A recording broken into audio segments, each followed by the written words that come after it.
Fala aí pessoal, beleza? Bom, a gente está dando início à nossa primeira aula de filosofia desse curso extensivo da plataforma Não Perca a Cabeça.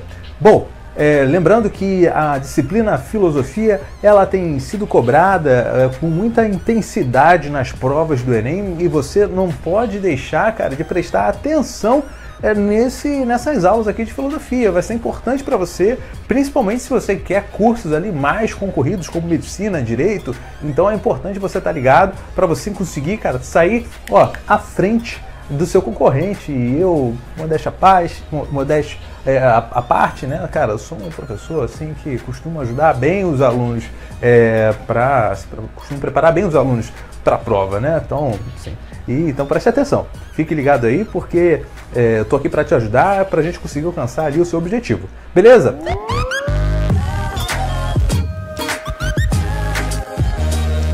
Bom, sem mais delongas, nossa primeira aula será sobre o nascimento da filosofia e sobre os filósofos pré-socráticos. Então a gente vai dividir aqui essa aula em dois quadros, né? Então vou montar um quadrinho aqui primeiro e depois no segundo quadrinho você terá ali o conteúdo sobre os filósofos pré-socráticos, né? São temas que estão relacionados e por isso dentro de uma mesma aula. Ok? Então vamos lá. A gente vai começar por onde? A gente vai começar primeiro entendendo o contexto político que favoreceu o nascimento e o surgimento da filosofia. Por quê?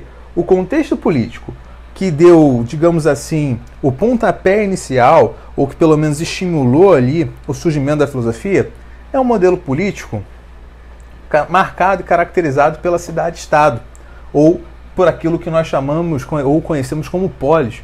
Lembrando que polis é a cidade-estado ali na Grécia Antiga, né? Na região que nós conhecemos como Grécia Antiga. Ok? Então a filosofia ela surge aqui, dentro desse contexto. Então isso significa que antes da cidade-estado existia ali um contexto político que não era muito favorável para o surgimento da filosofia. E é importante a gente entender o que mudou do modelo anterior à cidade-estado para, finalmente, a polis, né? Cidade-estado. Beleza? Então vamos lá. Antes da polis, você tinha ali a cidade arcaica, que também era conhecida como cidade cretense, né? Por quê?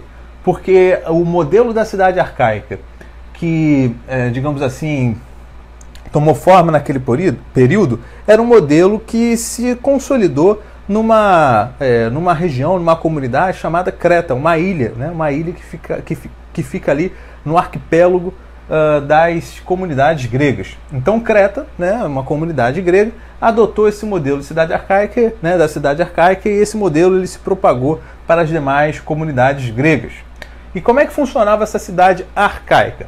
Bom, você tinha aqui, primeiro, uma autoridade política que provinha ali, né, que vinha, né, de Deus, vinha ali de um sobrenatural. Então você tinha ali dentro daquela comunidade um rei que era conhecido como Anax, que ficava ali na parte mais alta da cidade, e tudo que aquele rei dizia se tornava regra, se tornava lei.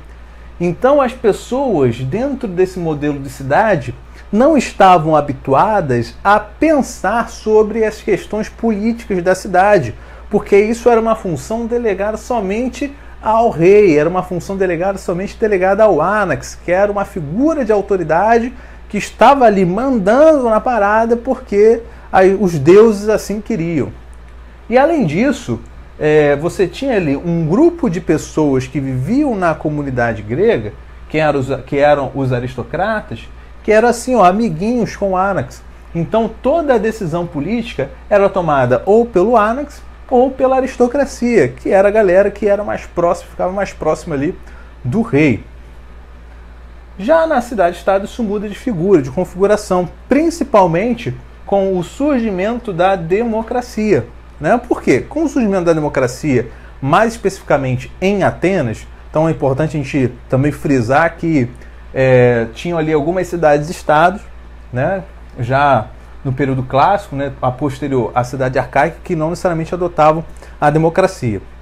Mas, de qualquer forma, a gente tem uma participação muito maior do povo aqui nesse contexto em que nós conhecemos como cidade-estado, como polis, né? Por quê? O rei ele não é mais visto agora na cidade-estado como uma entidade escolhida por Deus para determinar as leis e as regras. Agora é o próprio povo que decide, ou que pelo menos participa das decisões da cidade-estado. Consequentemente, como você tem um povo que começa a participar das decisões da cidade-estado, o debate ele começa a ser estimulado. E quando o debate ele é estimulado, as pessoas começam a forçar ali, digamos assim, o uso da sua razão, né? Porque quando você está debatendo, você tem que pensar ali em linhas de raciocínios lógicas, né? Você tem que ter uma narrativa coesa, uma narrativa que tenha ali algum fundamento racional, enfim. Então o debate proporcionado pela democracia, ele favorece justamente o uso da razão. Então agora eu imagino que você já esteja captando onde a gente quer chegar, né? Então, moral da história é o seguinte: o surgimento da cidade-estado, mais especificamente o surgimento da democracia, favoreceu o desenvolvimento do debate, né? Favoreceu ali o desenvolvimento e estimulou o uso de argumentos racionais, tá? Então isso é muito importante você saber, beleza? Bom, esse é o contexto político, né, que deu origem, ou que pelo menos favoreceu o surgimento da filosofia, que no caso é o abandono da cidade arcaica e a adesão ao modelo da polis, né, da cidade-estado, mais especificamente o modelo democrático ali na polis Atenas. Beleza?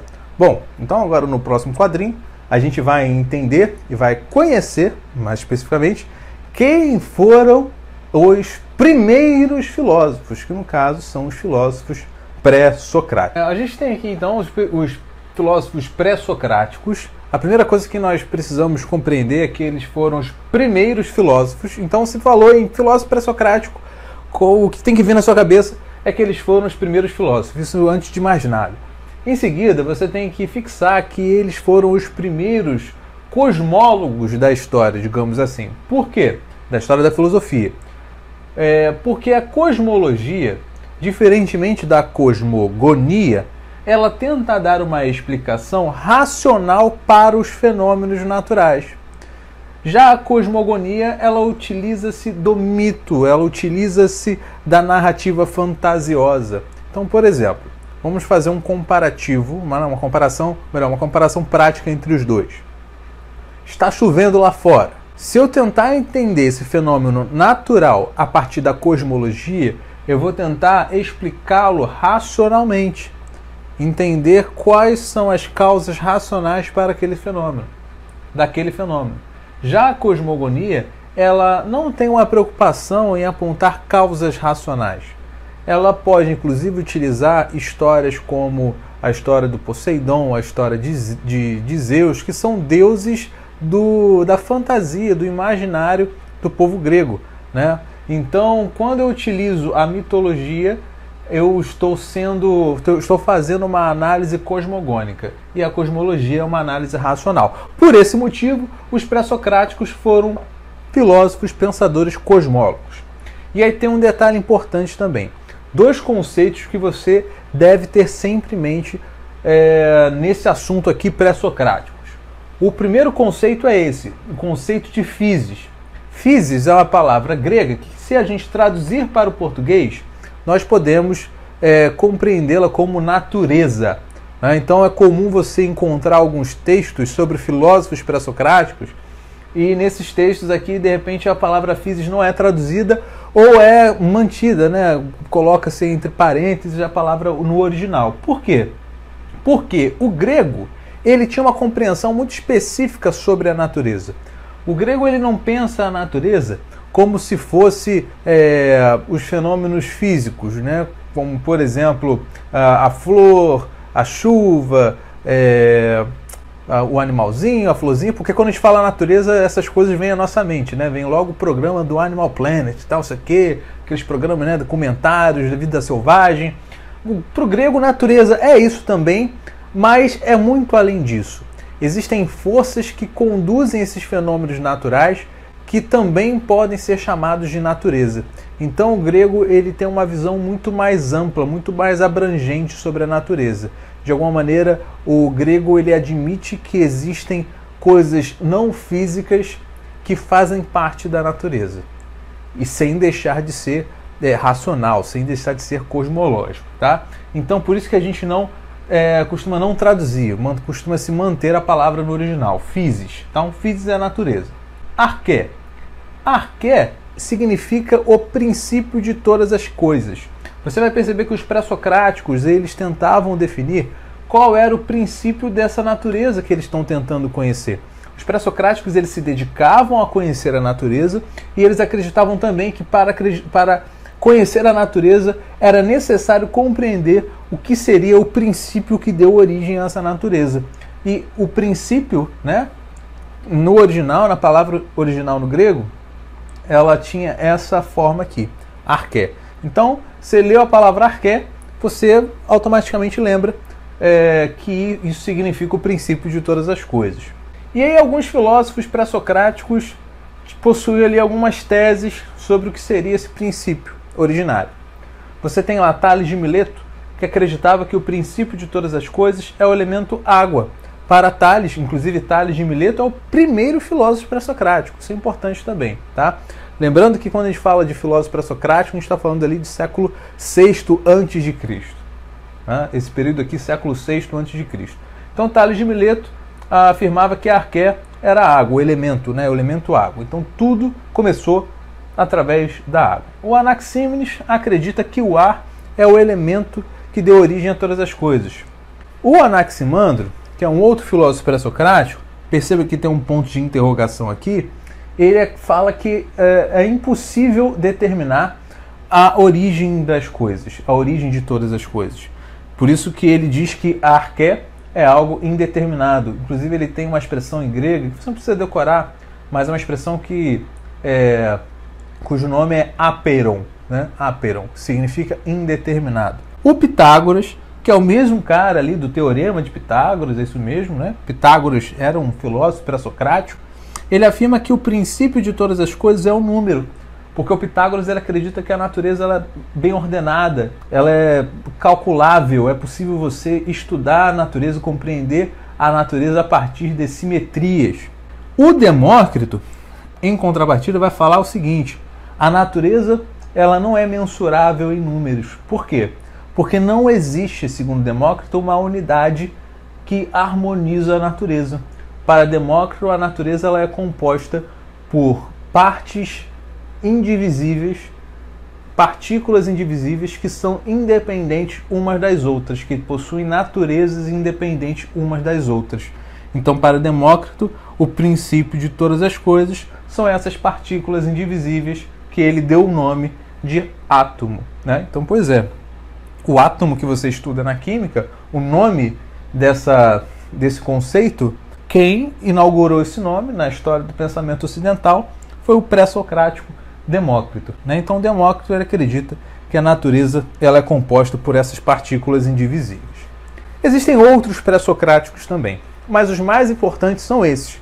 Lembrando que eles foram bem conhecidos por essa tentativa de descobrir a arché. Inclusive tem uma questão do ano de 2015, do Enem 2015, onde essa ideia era cobrada.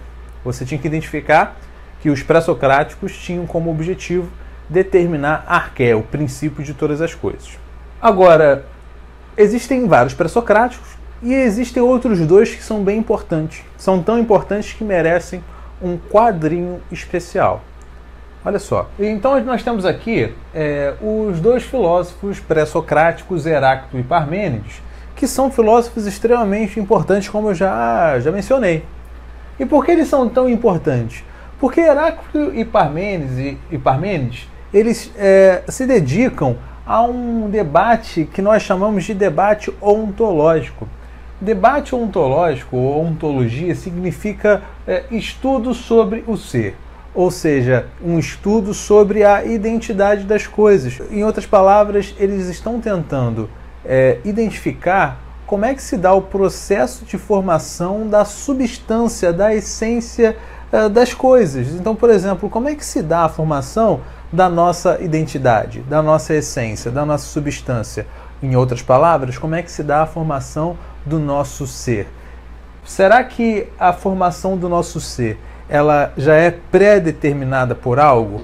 Ou será que a formação do nosso ser, a formação da nossa identidade, é uma formação que está em constante mudança, está em constante evolução? Então existe ali esse questionamento, esse debate, que nós chamamos de debate ontológico. Tá? Então não se esqueça disso. Ontologia nada mais é do que um estudo sobre o ser. Em outras palavras, a formação da identidade. E o que cada um desses filósofos pensa a respeito desse assunto? Heráclito é o filósofo que vai falar o seguinte: tudo que existe na natureza, ou seja, todos os seres, todos os entes que existem na natureza estão em constante mudança. Tudo está em movimento. Para Heráclito, a natureza ela se move no sentido de evolução, no sentido de mudança. Até mesmo porque o Heráclito, inclusive, ele utiliza uma expressão muito conhecida ali dentro da filosofia pré-socrática, que é o conceito, a definição de devir. Não é dever. Devir, escrevendo com i, é nada mais, nada menos do que o término das coisas. E o Heráclito, ele acredita o seguinte, cara, as coisas da natureza elas estão em constante mudança porque tudo que existe na natureza possui em algum momento um devir, ou seja, um término, um fim. Por exemplo, a partir do momento que o meu corpo morrer, ou seja, a partir do momento que o meu corpo chegar no seu devir, esse meu corpo, essa matéria que eu chamo de corpo, que nós chamamos de corpo, vai se transformar em alguma outra coisa. É só lembrar, na natureza nada se perde, nada se cria, tudo se transforma. Heráclito já estava prevendo isso, já desde a Grécia Antiga. Então ele está falando o seguinte, cara, tudo na natureza está em constante mudança. A identidade das coisas não são fixas, não são determinadas de forma absoluta. Tudo muda. E aí, para ilustrar, o Heráclito tem essa frase muito famosa, que é: não é possível entrar duas vezes no rio. Ou então não é possível entrar no mesmo rio duas vezes. Por quê? Porque toda vez que eu entro no rio, a minha natureza, a minha identidade já é outra, já sou uma outra pessoa, porque eu já tive a experiência de entrar no rio uma vez. E o próprio rio, ele já mudou as suas águas, ou seja, o rio está em constante movimento. Tá? Então não se esqueça disso. Além disso, o Heráclito ele força bastante a ideia de que esse movimento, essa mudança da natureza, ela pode ser demonstrada a partir da coexistência de contrários. Ou seja, eu consigo perceber na natureza que existe dia e noite, saúde e doença, vida e morte e assim sucessivamente. E esses contrários, eles também indicam, deixam evidente essa constante mudança na natureza. Então não se esqueça disso. A composição, a coexistência de contrários na natureza é uma demonstração da mobilidade dessa natureza, desse movimento presente na natureza. Por quê? Toda vez que existe dia, uma vez que existe o contrário do dia, consequentemente o dia em algum momento vai acabar. Porque se só existisse dia, a natureza ela permaneceria sempre seria dia. Agora, como existe o seu contrário, que é a noite, o dia ele vai ter que ter seu fim. E a mesma coisa à noite. Como existe o contrário da noite, que é o dia, a noite em algum momento vai ter o seu fim. Então os contrários, eles evidenciam essa constante mudança da natureza. Já o Parmênides é o filósofo que vai defender a ideia contrária. Para Parmênides, o ser, ou seja, a identidade das coisas, não muda jamais. É o imobilismo, a ausência de mudança. Porque para Parmênides, a natureza ela é uma unidade fechada. Ou seja, tudo está correlacionado, tudo está bem harmonizado, assim como Pitágoras defendia. Existe uma harmonia presente na natureza. Então é uma harmonia tão perfeita, é uma unidade tão perfeita na natureza, que todo movimento, de alguma maneira, ele só acontece por conta de alguma lei geral, de alguma lei universal, né, que está conduzindo essa natureza. Mas o movimento que existe na natureza não é um movimento, digamos assim, arbitrário. É um movimento que é estático, ele acontece sempre de uma determinada maneira. E se esse movimento ele sempre é condicionado, na verdade, o movimento ele é uma ilusão, certo? Porque se o movimento ele é condicionado a uma regra, ele é condicionado a uma lei, não está acontecendo um movimento. Porque existe uma lei que é estática, que está dizendo como as coisas devem se portar. Então, para Parmênides, existe o imobilismo, nada na natureza muda. E por isso que ele é conhecido por essa famosa frase: o ser é e o não ser não é. Então veja aqui, ó, vou até mudar de posição para você enxergar melhor. O ser é e o não ser não é. O que ele quer dizer com isso? Uma expressão extremamente confusa. Parece confusa no primeiro momento. O ser que possui identidade, ele jamais pode ser algo diferente daquilo que ele é. Ou seja, o ser é e o não ser não é. Então, o ser, ele sempre continua sendo ser. E aquilo que é não ser, continua não sendo o ser. Então, as coisas, elas são muito preto no branco para Parmênides. Ou a coisa é, ou a coisa não é. É impossível você dizer que uma coisa é num determinado momento e deixa de ser num outro momento. O que é e o que não é, não é. Tudo é estático, tudo é igual, tudo é igualzinho. Não é possível, inclusive, admitir contrários ou contradições dentro da filosofia de Parmênides. Essa é a nossa primeira aula. Espero que você tenha gostado e não deixe de acompanhar o restante do curso.